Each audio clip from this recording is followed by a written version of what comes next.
many of you have thought or said to somebody, why can't healthcare just be like, name some efficient business? Burger King, or whatever. I mean, for employers, why isn't healthcare like, buying reefs of paper, or, like computers, right? Why can't it be efficient and cheap and whatever? Well, as Dave knows, but in this country, going back, at least 25 years, maybe 30 years, we collectively have been asking that question: is why is healthcare so expensive, and what can we do about it? Let's just talk about medicine. Medicine, going back to its origins in the 1800s, has always been a cottage industry. Right? Individuals who got trained, put out a shingle, and we decided to go see them for our ailments, right? That's sort of what the sort of typical notion of the family doctor was. And that's fine, worked okay, except when we started thinking about, well, what's the quality of the care that we get at this place? And how come when I go from one doctor's office to another, the second doctor doesn't have the information about me, right?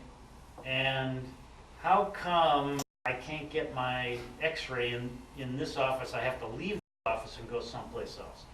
So we've pushed the healthcare industry to become more organized, less like a cottage industry. So now we have things like electronic health records, right? And on the surface, we think these things are all great, right? I loved it when my doctor started, Swedish physician started using an electronic health record, because I could communicate with them through that record anytime, day or night, and get a response, not necessarily immediately, but I could get a response without going into the office. Right now all of my medical records are right there. And I've noticed just now that not only Swedish physicians, but that's linked with the polyclinic, it's linked with Providence now. So if I go to physicians at any of these places, they all have access to the same EHR, and that's great, very efficient, right? And we've done other things. We've looked at the productivity of physicians and said, maybe we could move patients through the office a little bit faster, more efficient. So that's kind of the track we've been on for about 30 years in this country. Well, there are consequences. There are consequences for the practice of medicine, of pushing the system into a more industrial model, because we were concerned about costs.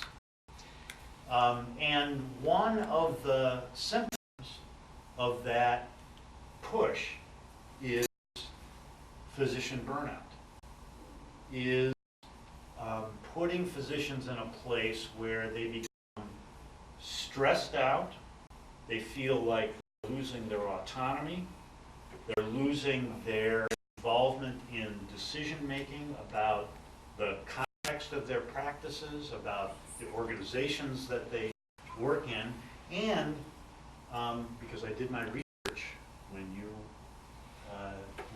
invited me, in the last roughly 6 or 7 years, we've found that there's actually a correlation between indicators of burnout and medical errors and patient satisfaction.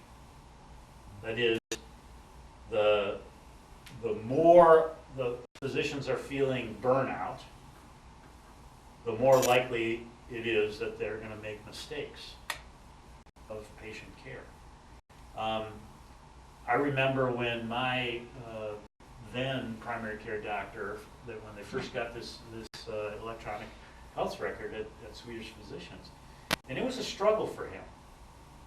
It was a struggle to figure out how to use it in the patient care room and still maintain a focus on me, right? We've got the keyboard here and the screen over here, and paying attention to what he's supposed to be paying attention to. He is he, which was me, and listening to me.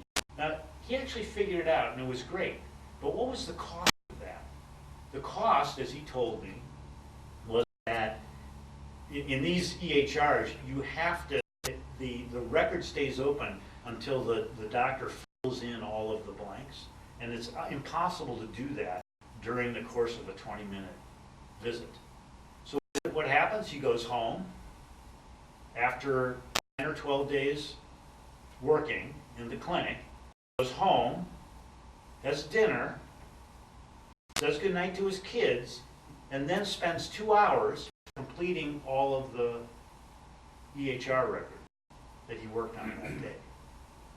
Now, so he relayed all of this to me. Now, I'm very thankful for that, but that's not, to me, an indicator of a healthy life.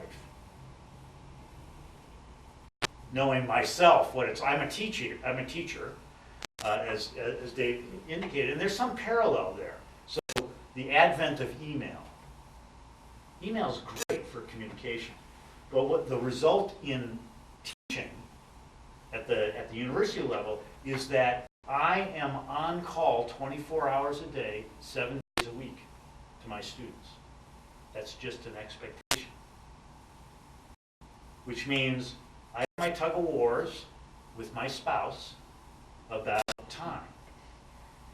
Right? What are you doing? Well, I've got to respond to these emails right now because they're struggling with some project and they need my help.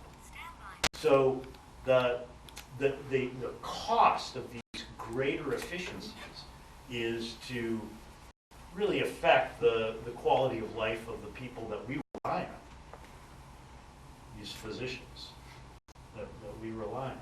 So I wasn't surprised by what I found in the research, and I would say it should be a grave concern to us. We don't want the orthopedic surgeon who's replacing my hip, or the cardiac surgeon who's fixing a valve. You know, we don't want them to be despondent, depressed, fatigued, having suicide ideation. This stuff shows up in the research. And some of the research, actually a number of articles that I read, suggest that upwards of 50% of physicians in training and practicing physicians manifest signs of burnout. Now that's an epidemic. And by the way, one article was in Lancet, and they called it physician burnout a global epidemic. So this is not just a problem